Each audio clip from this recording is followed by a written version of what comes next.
여러분 안녕하세요. 오늘은 의료인문학 1, 그 부제가 이야기의학사죠. 이야기의학사 네 번째입니다. 오늘 우리 교재 전체 제목은 치료인데요. 치료, 트리트먼트죠. 트리트먼트인데 그 치료 술식이죠. 그러니까 우리가 우리말로 하면 치료 술식이라고 얘기할 수 있을 겁니다. 술식의 병원화 과정, 술식의 역사에 대해서 좀 살펴보려고 합니다.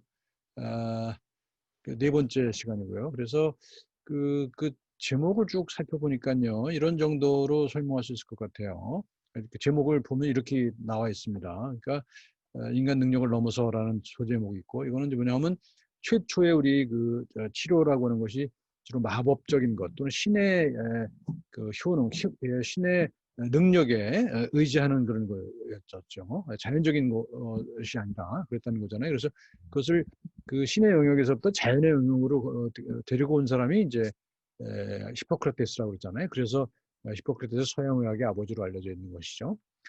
그렇게 이제 신이라든가 마법에 의지를 하다가 그 다음에는 이제 자연적인 현상으로 설명하기 시작했죠. 그래서 그때는 이제 균형을 찾는 거였습니다. 그래서 서양에서는 사체액의 균형, 그 다음에 동아시아에서는 목화토금수의 오행, 그것과 간신비패신과의 그 체계적 연결 이런 것들을 가지고 이제 설명을 하기 시작했어요. 그러니까 어떤 우리가 가지고 있는 어떤 근대적인 의미의 그런 과학적 근거라기보다는 어떤 하나의 이론 체계 또는 세계관 또는 형이상학을 중심으로 이제 설명을 했던 것이죠. 그리고 아주 오랫동안 동서를 막론하고 피라고 하는 그 혈액이, 체액이 굉장히 중요했었습니다. 그래서 그 피를 중심으로 치료를 하는 그런 역사가 길거든요. 그래서 아주 서양에서는 뭐 천년 이상 동안 사혈, 방혈이라고 하는 사혈이라기보다는 방혈, 방혈은 굉장히 많은 양의 피를 뽑는 것이고요. 사혈은 주로 이제 동아시아에서 많이 하는데 이것은 적은 양의 피를 뽑는 거죠. 이렇게 부항 같은 걸 통해서 뽑는 것을 의미했던 겁니다. 그래서 피가 굉장히 중요한 역할을 했었다. 동서를 막론하고. 근데 이제 방혈과 사혈은 좀 차이가 있습니다. 그러니까 엄청난 양을 뽑는 것이냐 그렇지 않느냐 하는 것이 있고요. 또 그다음에 이제 거머리라고 하는 그 자연에서 발견되는 그런 생물을 가지고 이제 그 피를 뽑아 먹게 하는 그런 시술도 상당히 오랫동안 이용됐고 지금도 일부 활용되고 있는 측면이 있습니다. 자, 그다음에 이제 정화라고 하는 방식이 있죠. 그것이 물질이든 아니면 정신이든 간에 뭔가 몸에 질병이 생겼다 그러면 그것을 정화하기 위한 어떤 의식적인 또는 의례적인 행위를 하게 됩니다. 근데 그게 이제 물질적인 것이 흔히 드러나는 게 수은입니다. 그래서 수은을 증기를 들이마시게 하는 오늘날의 관념으로 보면 굉장히 위험한 거죠. 수은을 특히 이제 매독 같은 경우에 그렇게 많이 했는데 수은 증기를 들이키게 하는 그런 방식을 쓰기도 했습니다. 그러니까 정화 의식이죠.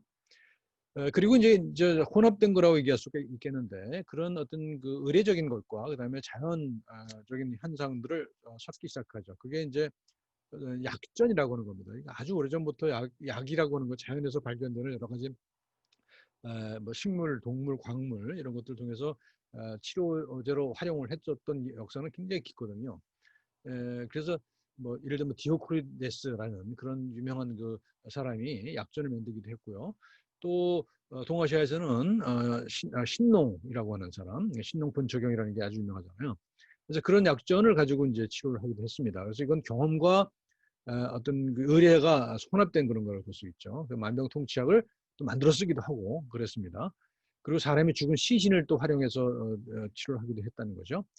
이제 이렇게 이제 그랬고요. 그다음에 이제 그런 것들이 점차적으로 전문화되죠. 전문화됩니다. 그래서 처음에 약제사 그런 다양한 그 약제들에 대한 지식을 가지고 있는 사람 또는 그것을 구할 수 있는 사람 이 약제사였는데 이제 영어로 apothecary죠. 근데 이것이 이제 과학이 도입되면서 약사가 됩니다. 파마시스트가 되죠. apothecary는 어떤 약전들, 그러니까 그 전해져 내려오는 과학적 근거가 있다기보다는 경험으로 전해져 내려오는 것들을 구할 수 있는 사람, 그것을 공급해 줄 수 있는 사람이 약사였다고 한다면, 약사는 그 약의 효능을 과학적으로 설명할 수 있는 것까지 포함해서 그런 역할을 하게 되는 사람이 되는 거죠. 그 다음에 이제 혼자서도 잘해요라고 하는 것은 이제 서양의 역사든 동아시아도 마찬가지입니다만 역사를 보게 되면 굉장히 뭐랄까 잔인한 그런 치료법, 잔인하다기보다는 아까 무시무시한 치료법들을 많이 쓰게 됩니다. 피를 뽑는 것도 그중에 하나입니다만 굉장히 독성이 강한 약을 쓴다든가 뭐 이런 것들을 많이 했어요. 그래서 일찍 보면 많은 사람들이 그것이 문제가 있다는 사실들을 알았겠죠. 그래서 공포심을 가지고 바라보는 경우가 많았습니다. 이제 그 효능보다는 그 부작용이 더 많은 그런 것들이 많았었거든요. 그래서 한때는 이제 최소 개입의 철학이 받아들여지기도 했습니다. 이제 그랬고요. 그 다음에 치료에 있어서 굉장히 중요한 요소가 하나가 이제 우리가 아직까지도 이제 과학적 설명이 완벽하게 되지 않는 것, 그것이 뭐냐면 플라시보입니다. 플라시보. 생물학적으로 약효가 없는 약을 주었는데도 분명히 약효가 보이는 그런 거죠.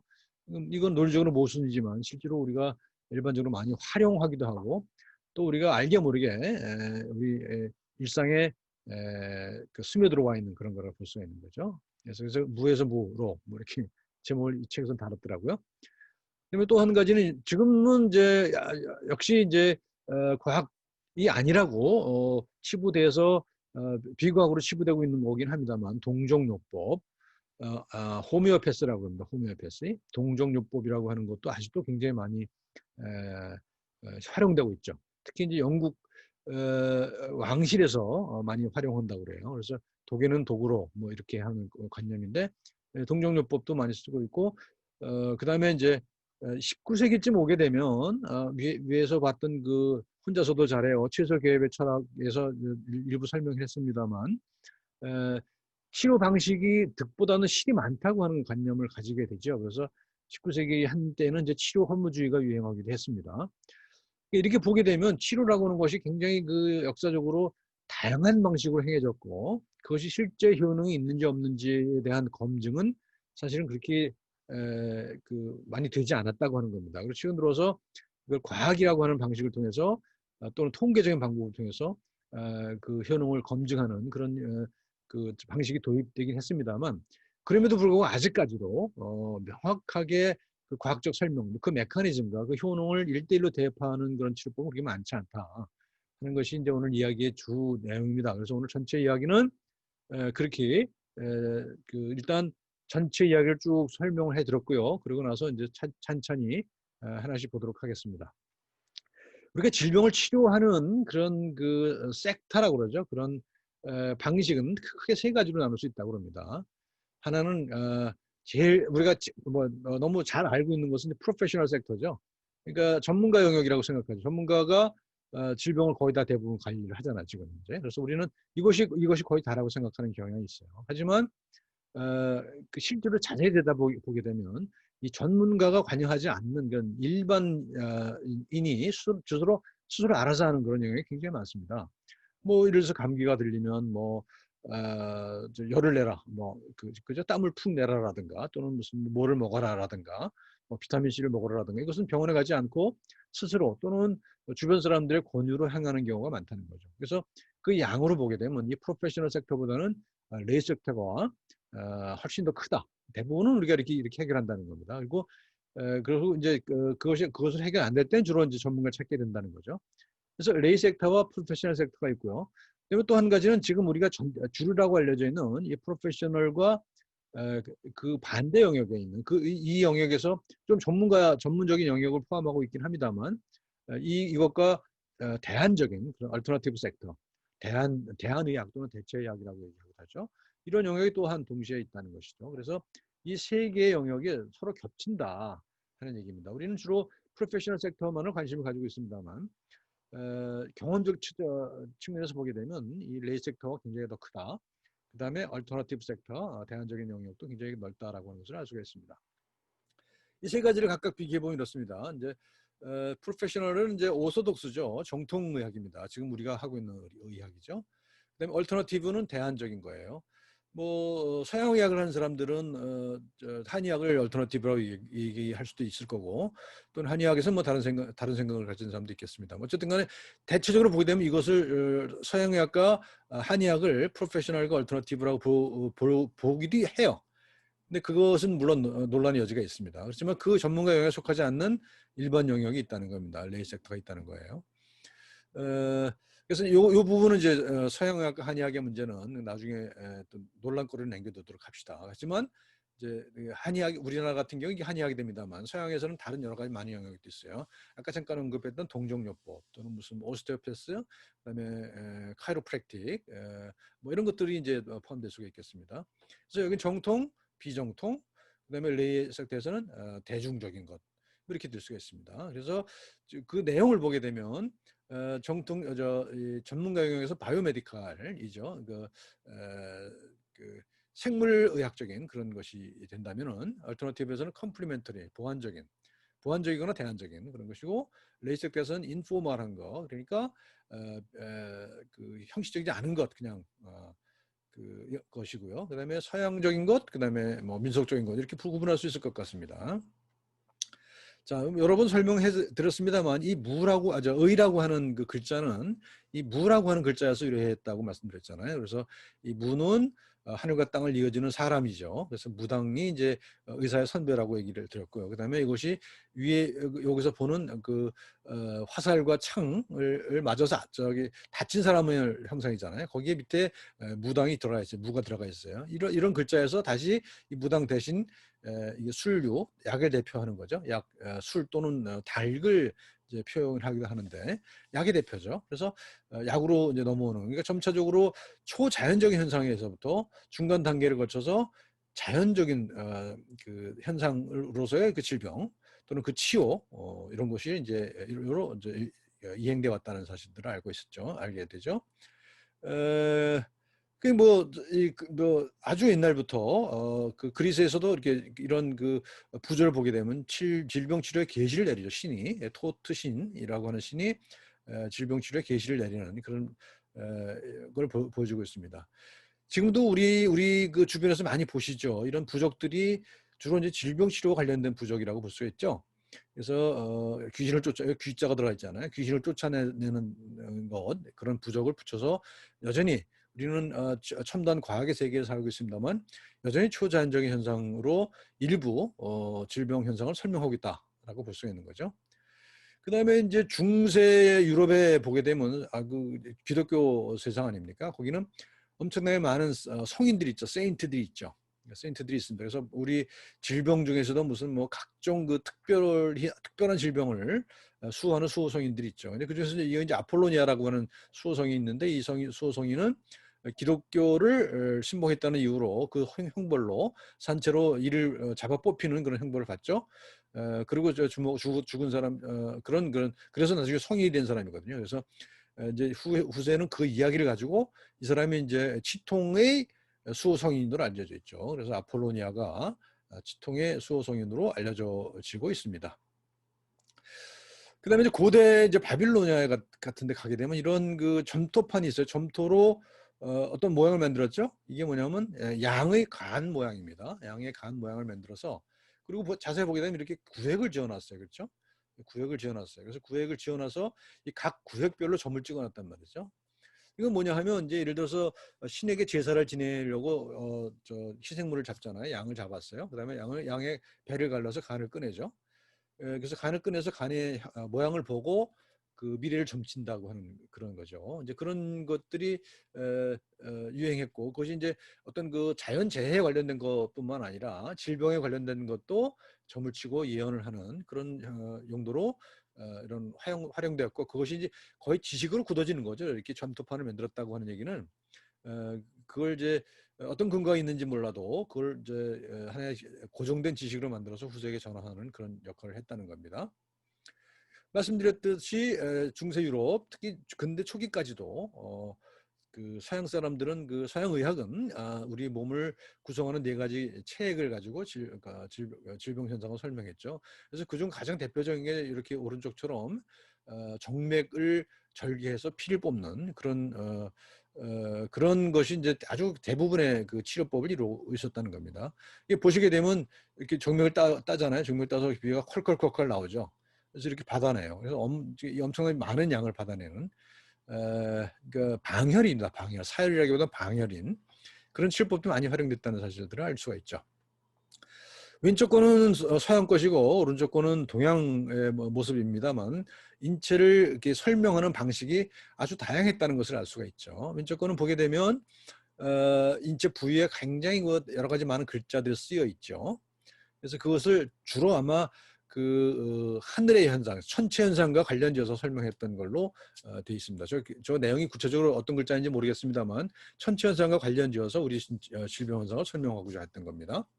오른쪽은 이제 도교의학인데요. 도교의학은 우리 몸을 우리 몸의 어떤 하나의 작은 세계라고 생각하죠. 우리 몸을. 그래서 뭐 서로 비슷해요. 서양에서 이제 점성술을 기반으로 질병을 설명하는 거나 우리 도교의학에서 우리 몸에 이제 어떤 기랄까 어떤 진 같은 것들이 순환하는 그런 과정으로 설명하는 것과 뭐 크게 다를 건 없을 것 같습니다. 그 내용, 구체적인 내용은 달라도.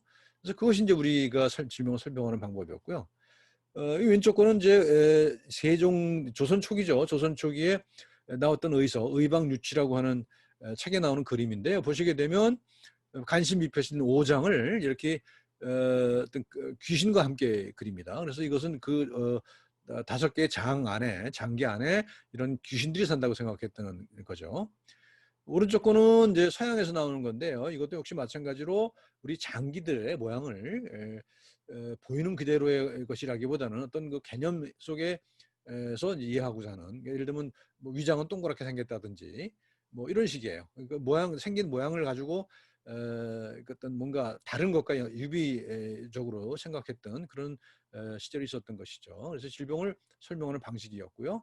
이건 이제 우리가 잘 아는 동의보감에 나오는 오장도입니다. 간신비표신의 모양을 이렇게 설명하고 있습니다. 자, 그다음요.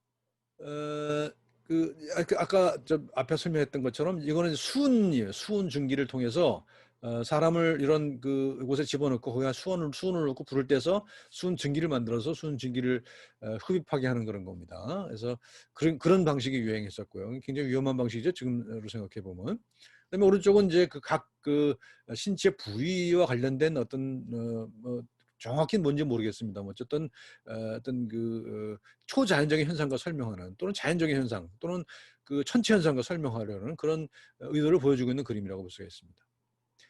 이거는 여러분들 잘 아시는 미국의 초대 대통령 조지 워싱턴이 죽는 장면을 그린 그림이거든요. 보시게 되면 죽어가는 워싱턴의 얼굴이 해석한 것을 볼 수가 있죠. 이 사람이 1851년에 여러 가지 무슨 열이 나고 이래서 죽게 되는데 한 2리터 이상의 피를 뽑았다고 그래요. 그러니까 이 사람은 제일 중요한 사람이니까 돌보는 의사들이 많았겠죠. 그래서 그 의사들이 와서 이제 진찰을 하고 열이 나니까 사치 엑스레이 하면 뭐예요? 열이 난다는 것은 피가 많다는 것을 의미하거든요. 피가 뜨겁고 습한 거니까요. 그러니까 치료법은 뭐냐? 방열, 피를 뽑는 거였어요. 그래서 피를 뽑아요. 안 나요. 그럼 다른 의사 또 불러요. 그럼 그 사람 또 진찰해서 또 같은 관념으로 피를 뽑습니다. 그래서 기록에 의하면 뭐 2.ml를 뽑았다고 그래요. 그래서 아마 사망의 원인이 방열이었을 것이다, 사열이었을 것이다 라고 하는 게 이제 일반적인 이야기죠. 그리 오래된 일도 아니죠. 1851년에 그린 그림이래요. 물론 이 사람 죽은 거는 1799년인가 그렇죠. 그러니까 나중에 그린 그림입니다만 불과 한 50년 차이가 나죠. 50년 차이가 나지만 아무튼간에 19세기까지도, 그리고 최근까지도 사실은 이런 방열들을 많이 행하고 있다고 그래요. 그래서 이거 이제 그런 거고요. 그다음에 그것이 조금 더 발전된 게 이런 거머리 요법입니다. 그래서 이제 18세기, 19세기까지만 하더라도 유럽의 거머리 요법이 대유행을 일으켜서 러시아에서 대량으로 수입했다고 합니다. 그래서 이게 이제 품귀 현상이 있어서 거머리 값이 엄청나게 뛰었던 그런 시절이 있었다고 합니다. 지금도 일부 거머리 요법을 사용합니다. 아주 가장 오래된 아마 의학 서적이라고 볼 수가 있을 것 같은데요.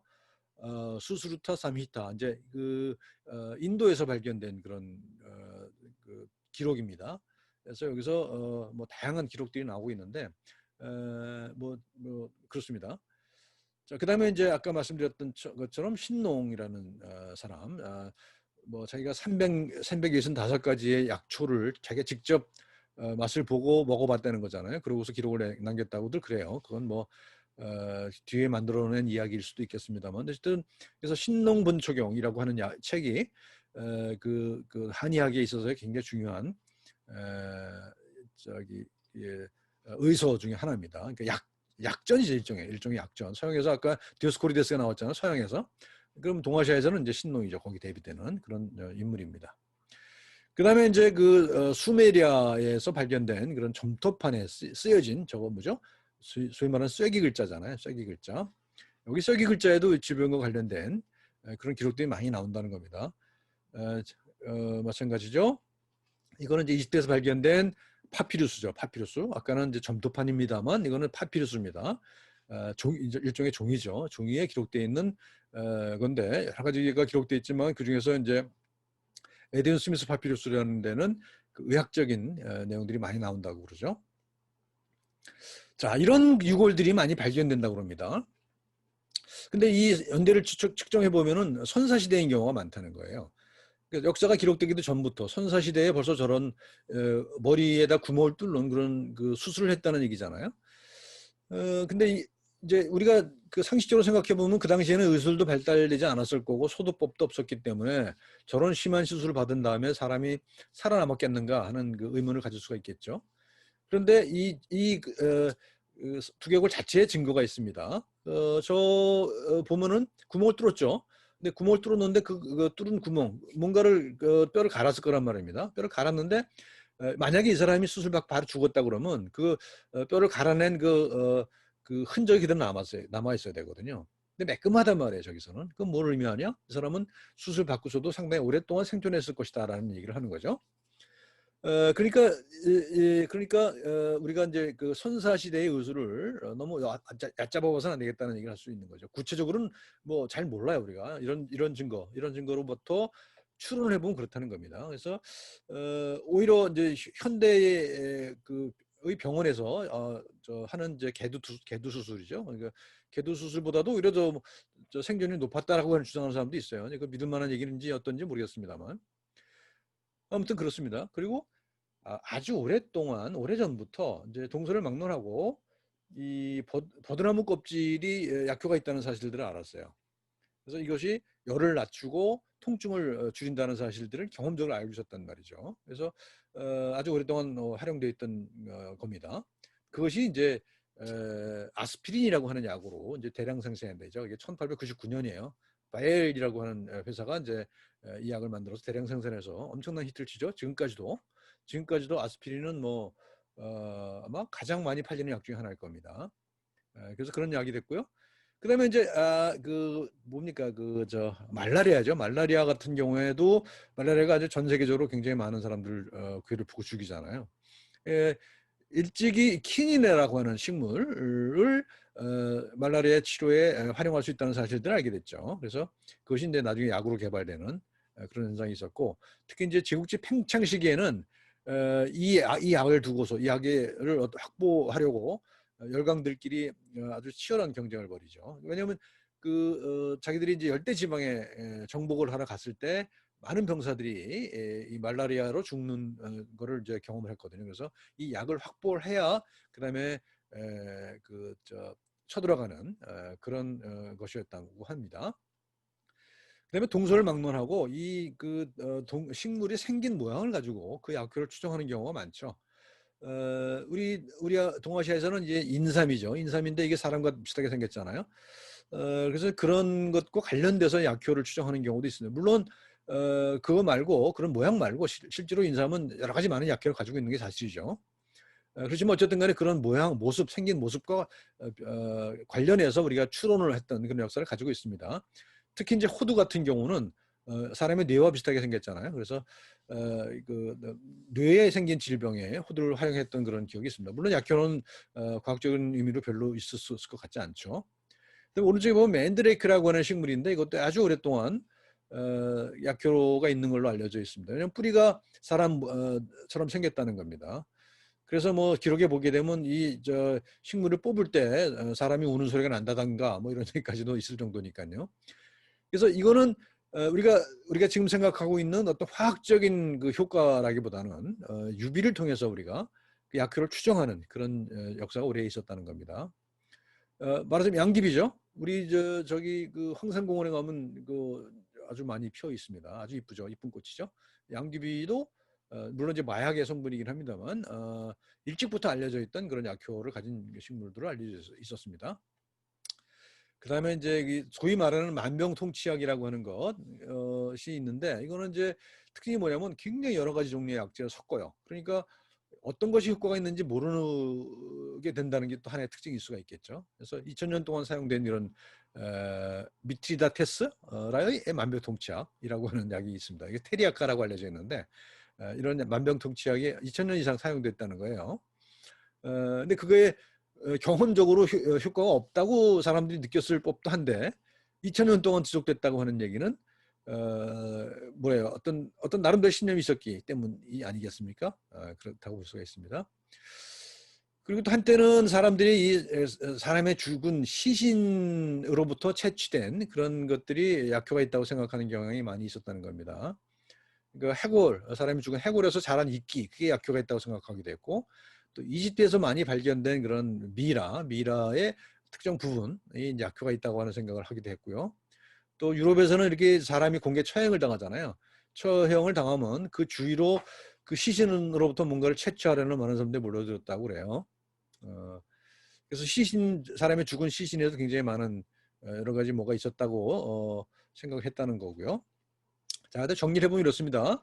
1세기에 켈수스라는 유명한 의학자입니다. 이 사람도 칼에 찔려 죽은 지 얼마 안 되는 검투사의 피가 간질에 좋다라는 겁니다. 그러니까 이게 이제 켈수스라는 사람도 그 당대의 아주 최고의 의사인데 이런 그 주장을 했다는 건 재밌는 현상이죠. 그러니까 그 당시에는 과학이라고 하는 것이 우리가 지금 생각하는 의미의 과학이 존재하지도 않았기 때문에 이거 상식이라고 하는 것과 경험이라고 하는 것이 묘하게 결합되어 있었다는 겁니다. 그래서 그것을 검증이라고 하는 개념 자체가 없었기 때문에 그럴 수 있었다고 볼 수가 있습니다. 16세기의 파라켈수스라고 하는 사람은 이렇게 얘기했어요. 극심한 고통을 겪다 사망한 붉은 머리카락 젊은이의 피. 이게 효과가 있다라고 봤다는 겁니다. 이제 파라켈수스라는 사람은 사실은 의학사에서 어떤 이단아거든요. 그때까지 내려오던 체액서를 뒤집어 엎고 자기 나름대로의 의학 개념을 주창한 사람이거든요. 근데 그럼에도 불구하고 우리가 지금 보기가 좀 말도 안 되는 이런 얘기를 한단 말이죠. 근데 18세기 프랑스에는 사람의 지방을 류마티즘 치료제로 활용했던 그런 사례도 있고요. 그다음에 이제 아까 말씀드렸죠. 19세기 덴마크에는 단두대 주변으로 사람들이 몰려들어서 이제 죽은 사람으로부터 취한 그런 것들이 이제 간질을 치료한다라고 하는 그런 속설이 있었다는 겁니다. 우리 21세기 우리들은 이렇게 이런 것은 위에 사람들이 했던 것은 안 하죠. 하지만 과학이라는 그런 틀 속에서 수혈, 남의 피도 넣고요, 남의 골수도 이식을 하고요, 장기 이식, 그다음에 줄기세포 같은 것들을 이식을 합니다. 물론 이건 과학적 근거가 있는 얘기죠. 어쨌든 간에 그렇지만 앞으로 몇백 년 또는 몇천 년 지난 다음에 역사가들이 판단할 때 우리가 지금 하고 있는 이런 치료 행위가 어떤 평가를 받을지는 알 수 없는 거죠. 자, 그렇습니다. 이제 하나의 사례인데 16세기에 이제 어떤 예를 들어서 어떤 창에 찔렸다고 칩시다. 창에 찔려서 상처가 심해요. 그럼 우리는 당연히 그 창에 찔린 상처에다 뭔가 약을 바르잖아요. 근데 이 경우에는 그 상처를 찌른 창에다가 이런 연고를 만들어서 발랐다고 하는 얘기입니다. 재밌죠? 그것도 아주 구하기 어려운 약재들이에요. 해골의 이끼 이온스, 사람 살점 이온스, 미라의 반온스, 그다음에 혈액 피를 뽑아서 반온스, 아마씨 기름, 뭐 테레빈유, 3산화철 이거 섞어서 회반죽에 버무리고 그 버무린 연고를 상처를 낸 무기에 바른다라는 겁니다. 지금 생각해보면 진짜 말도 안 되는 얼토당토한 얘기지만 당시에는 이것이 아주 심각했다는 거잖아요. 그리고 그렇게 구하기 어려운 재료를 또 이 재료로 쓰고 있다는 얘기입니다. 자, 그 다음에 약재에 사서 약사까지인데요. 말씀드린 대로 BC 1세기 신농 본초경은 BC 1세기입니다.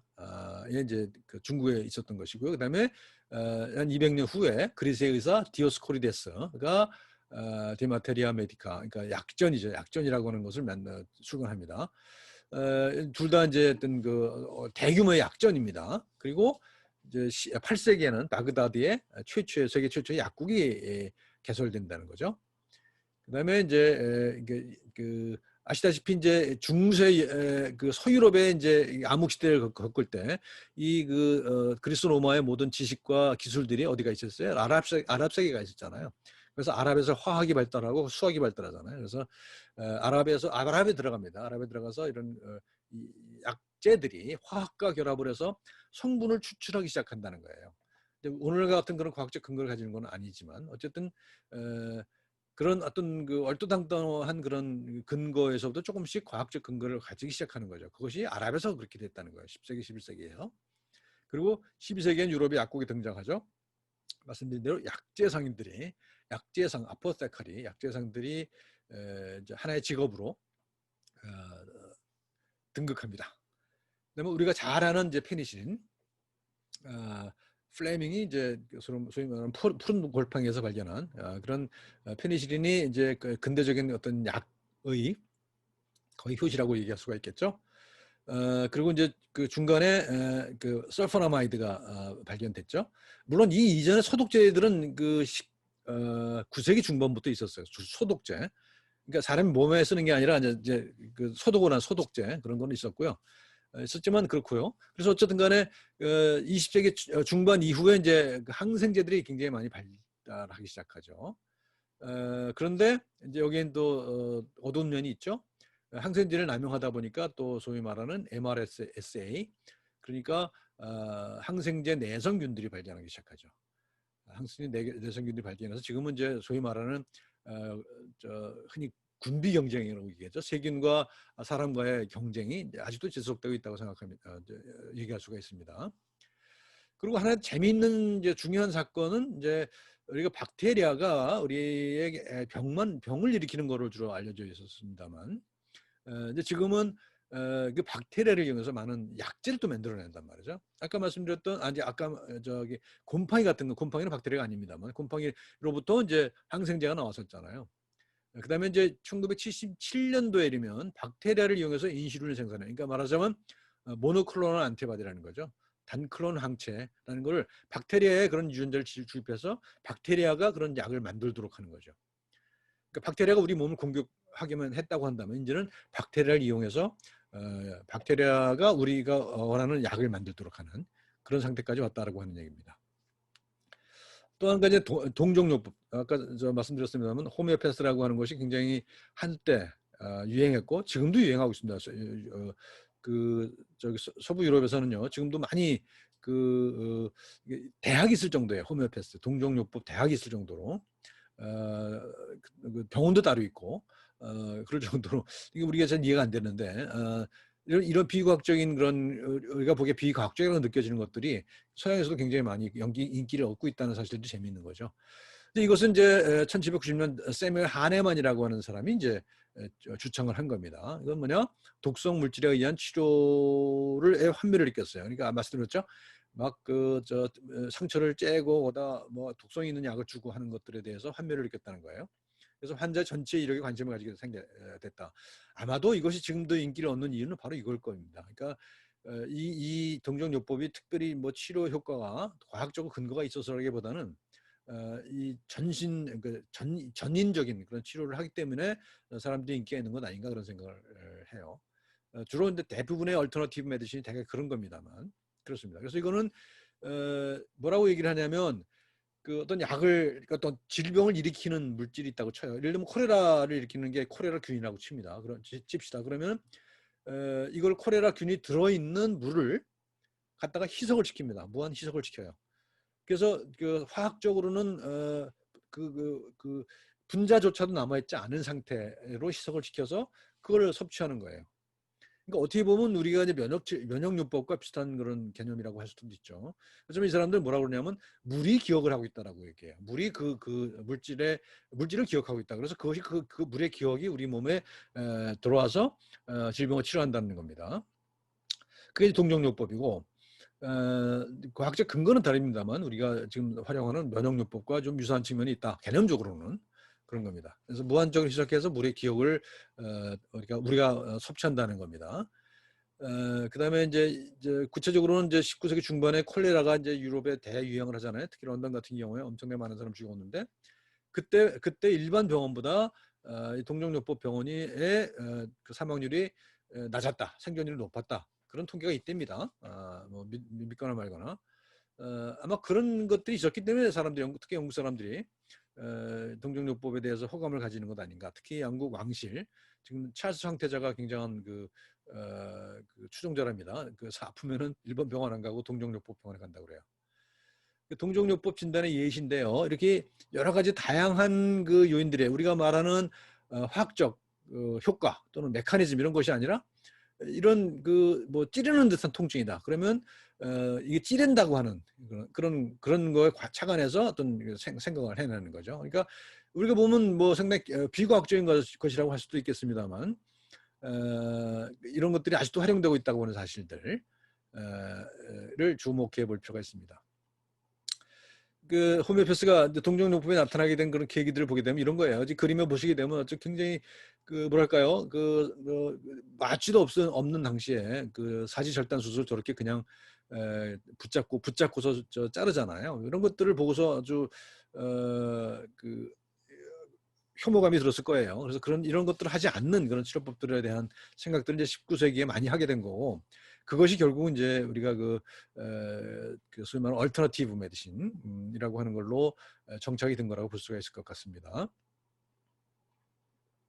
하나만의 동상이에요. 워싱턴 DC에 있다네. 저는 못 가봤는데 워싱턴 DC가 왜 하나만의 동상을 자기 동네에 세웠는지 모르겠습니다만 어쨌든 간에 그 역사를 공유하고 싶은 그런 생각이 있었겠죠. 재밌는 얘기죠. 재밌는 현상입니다. 상당히 비과학적이라고 비난받을 만도 한데 이렇게 미국의 수도 한복판에 이런 동상을 세워놓고 있다는 사실 재밌죠. 자, 이제 생각해 보기입니다. 우리가 오른쪽에 보게 되면 전족이죠. 중국에서 여인들을 어려서부터 이렇게 발을 꽁꽁 묶어서 자라지 못하게 했다는 거죠. 저게 아름다움이라고 생각했다는 겁니다.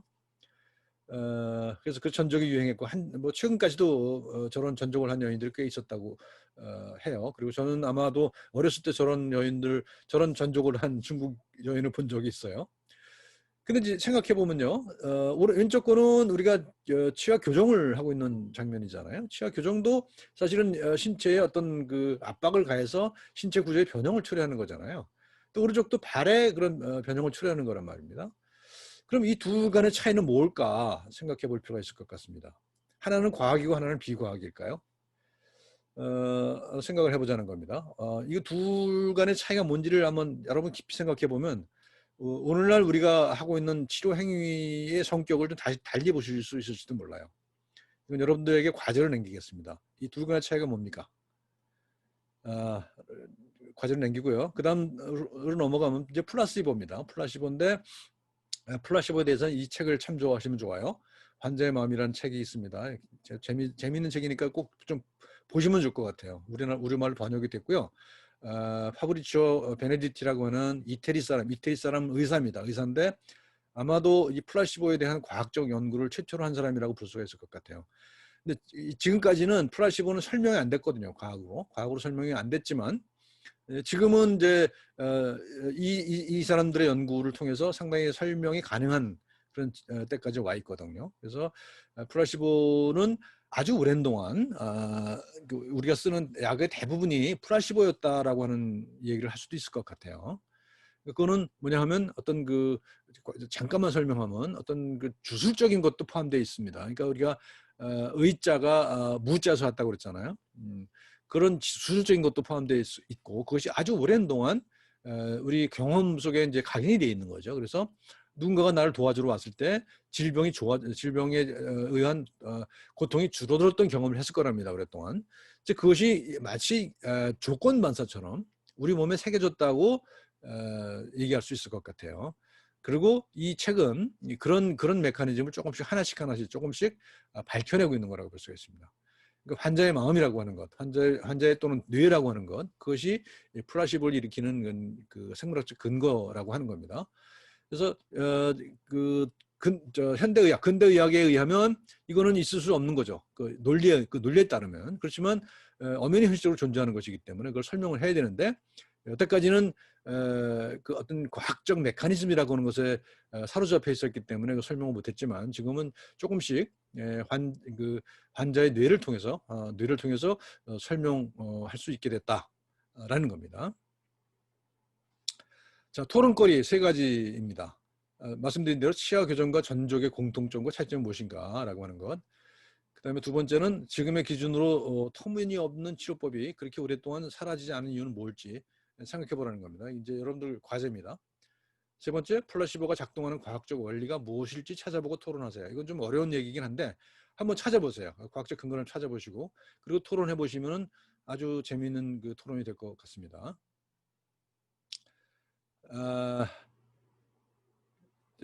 그 정리를 하면 이렇습니다. 우리가 치료라고 하는 과정은 처음에는 본능이고 직관이에요. 그러니까 예를 들면 우리가 어디에 손가락에 뭔가 찔렸다 그러면 어떻겠습니까? 우리는 본능적으로 가서 입으로 빨죠. 그 피를, 그 상처를 빨잖아요.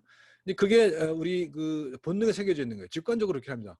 근데 이거는 과학적으로 설명이 되죠. 예를 들어서 못에 찔렸다 그러면 그 못에 들어있는 어떤 균이라든가 어떤 독성들을 빨아내는 거잖아요, 입으로. 근데 그것은 본능에 의한 것입니다. 그리고 또 경험에 의한 것도 있어요. 예를 들면 제가 옛날에 벌집에 장난을 치다가 벌이 왕창 머리를 쏘았던 적이 있거든요. 그때 우리는 그냥 어른들이 하는 얘기를 들었거든요. 벌에 쏘이면은 가서 장독대에 가서 된장을 발라라. 그 경험에 의한 것들이 있었단 말이죠. 그리고 그걸 그랬던 기억이 있어요. 혼자서 가서 장독대에 가서 된장을 갖다 잔뜩 갖다가 머리에 발랐던 경험이 있습니다. 그리고 그런 경험들이 쌓이면서 증거가 쌓이겠죠. 그리고 이제 근대 이후에는 이것이 과학적 증거가 되기도 합니다. 그리고 그 과학적 증거가 쌓이면 또 이론이 됩니다. 그래서 그런 실천을 하게 되는데 이 실천이라고 하는 것은 이 본능과 직관, 경험, 증거, 이런 것들이 종합적으로 뭉쳐진 것이지 단지 우리가 생각하듯이 과학적 증거에만 의존하는 것은 아니다.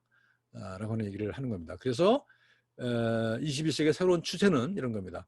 지금 우린 이제 에비던스 베이스드 메디신, 증거 기반 의학이라는 것이 대세를 차지하고 있어요. 그래서 우리가 어떤 치료를 했을 때 이것이 통계적인 증거가 있느냐, 얼마나 많은 사람들한테 해봤느냐, 그리고 얼마나 많은 사람이 그중에서 얼마나 많은 사람이 효능을 받는가, 이게 이제 증거 기반 의학이잖아요. 근데 21세기 새로운 추세라는 것은 뭐냐? 메디신 베이스드 에비던스라고 그러네요.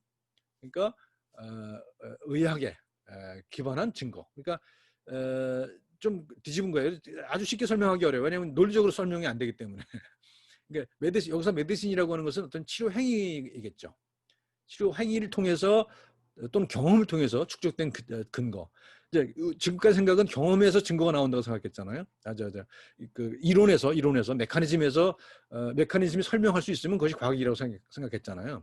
근데 지금 많은 것들이 메커니즘으로 설명되지 않지만 효능이 있거나 없거나 한 것들이 있을 수 있단 말이죠. 그러니까 어떤 실천과 경험을 통해서 얻어진 증거, 이것이 더 중요한 시대가 왔다라고 정리할 수 있습니다. 자, 오늘 여기까지 정리하겠습니다. 고맙습니다.